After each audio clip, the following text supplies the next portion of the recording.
This is Sushma Singh from SR group of institution. आज का बच्चों जो हमारा टॉपिक है वो है कैपेसिटी ऑफ पार्टी। ये लास्ट लेक्चर में भी हमने ये टॉपिक पढ़ा था कि क्या क्षमताएं होनी चाहिए एक पार्टी में, जिसका फर्स्ट पॉइंट था माइनर। तो माइनर को हमने डिटेल में पढ़ा था लास्ट लेक्चर में। आज जो पॉइंट हम डिस्कस करेंगे डिटेल में वो है कैपेसिटी ऑफ पार्टी का सेकेंड पॉइंट, यानी कि अनसाउंड माइंड। तो ये अनसाउंड माइंड होता क्या है, किन किन लोगों को या किन किन सिचुएशंस में लोगों को अनसाउंड माइंड हमारी कंट्री में हमारे लॉ के अकॉर्डिंग माना गया है, ये सारी चीजें आज हम देखेंगे इस लेक्चर में। तो देखते हैं क्या होता है ये पर्सन ऑफ अनसाउंड माइंड किनको कंसीडर किया गया है, ये हमें देखना है। फर्स्ट पॉइंट है इडियोसी। इडियोसी क्या होता है बच्चों, कुछ ऐसे लोग होते हैं या कुछ ऐसे बच्चे होते हैं जो बाय बर्थ दिमाग से सही नहीं होते। इट मीन्स जो जन्म से ही पागल होते हैं या जन्म से ही उनका दिमाग जो होता है वो सही नहीं होता, वो सेंस में नहीं रहते, उनकी मेंटल जो सिचुएशन होती है वो बहुत अच्छी नहीं होती, तो वो चीजों को समझने लायक नहीं होते। तो जो इडियोसी है, जो इडियट लोग जिनको इडियट भी बोला जाता है या इडियोसी वर्ड यूज करते हैं, तो जो भी इडियोसी कैटेगरी में आएगा, इट मीन्स जो बाय बर्थ दिमाग से सही नहीं होगा, जन्म से पागल होगा, वो लोग हमारी कंट्री में अनसाउंड माइंड माने जाते हैं। सेकेंड पॉइंट है ल्यूनेसी और इनसैनिटी। ये ल्यूनेसी और इनसैनिटी क्या है, ये एक ब्रेन की डिसीज है, यानी कि दिमाग की बीमारी है। तो जिन लोगों में ये बीमारी पाई जाती है उन लोगों को भी अनसाउंड माइंड माना जाता है।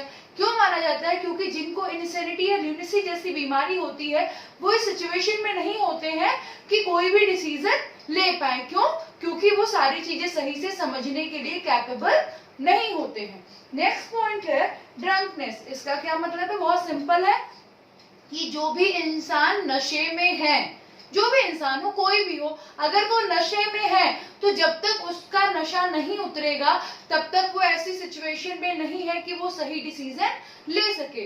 तो एक नशे में हुआ आदमी या जिसने भी किसी भी तरह का नशा किया हुआ है, उस इंसान को जब तक उसका नशा नहीं उतर रहा है उस दौरान उस इंसान को अनसाउंड माइंड में ही कंसीडर किया जाता है। नेक्स्ट पॉइंट है हिप्नोटिज्म। हिप्नोटिज्म का क्या मतलब होता है, हमारे देश में बहुत ये होता है कि कई लोगों को हिप्नोटाइज कर लिया जाता है। हिप्नोटाइज करना मतलब क्या, कि अपने वश में करना। अगर किसी ने किसी को अपने वश में कर रखा है फिर वो जो चाहे वो उससे करा सकता है।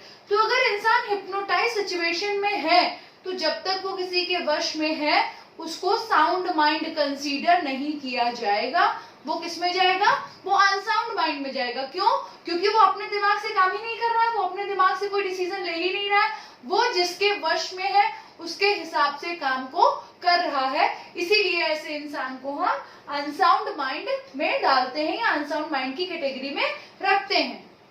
लास्ट पॉइंट है मेंटल डिके।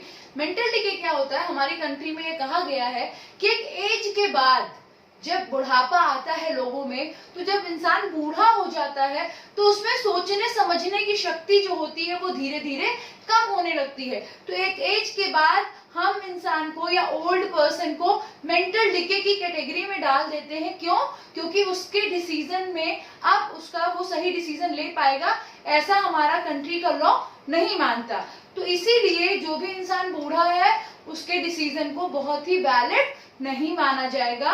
रीजन सिर्फ इतना सा है कि हमारी कंट्री में ये बोला भी जाता है, बहुत मजाक की बात है लेकिन ऐसा बोला भी जाता है कि इंसान बुढ़ापे में सटिया जाता है। तो ये सटिया जाता है क्यों बोला जाता है, क्योंकि मेंटल डिके की सिचुएशन में पहुंच जाता है, वो ऐसी सिचुएशन में पहुंच जाता है कि सही से डिसीजन नहीं ले सकता। तो इसीलिए ऐसे लोगों को भी अनसाउंड माइंड में ही कंसीडर किया जाता है। एक बार फिर से रिवाइज करते हैं। टॉपिक था कैपेसिटी ऑफ पार्टी, सेक्शन 11 में आया है। कैपेसिटी ऑफ पार्टी में फर्स्ट पॉइंट होता है माइनर यानी नाबालिग। इसको हमने लास्ट लेक्चर में डिटेल में पढ़ रखा है। सेकंड पॉइंट है अनसाउंड माइंड यानी जो दिमाग से सही नहीं है, उनको आज हमने डिस्कस किया है। तो फर्स्ट पॉइंट था इडियोसी, जो बाय बर्थ दिमाग से पागल होते हैं वो अनसाउंड माइंड में आते हैं। ल्यूनेसी और इनसैनिटी, ये एक ब्रेन की डिसीज है, दिमाग की बीमारी है। जिन लोगों में ये पाई जाएगी उनको अनसाउंड माइंड माना जाएगा।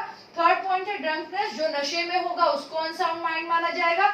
हिप्नोटिज्म, जिसे हिप्नोटाइज किया गया होगा या जिसको अपने वश में किया गया होगा वो इंसान भी अनसाउंड माइंड माना जाएगा। मेंटल डिके एक एज के बाद या ओल्ड पर्सन को भी मेंटल डिके की सिचुएशन में रखा जाता है। क्यों? क्योंकि वो डिसीजन लेने की सिचुएशन में नहीं होते हैं। तो ये सारी चीजें आती हैं आपकी अनसाउंड माइंड में। तो जरूरी है कि ये चीजें ना हो, तभी आप एक वैलिड कॉन्ट्रैक्ट के अंदर एंटर कर सकते हो। मैं उम्मीद करती हूँ आपको अनसाउंड माइंड क्लियरली समझ में आया होगा। Thank you so much.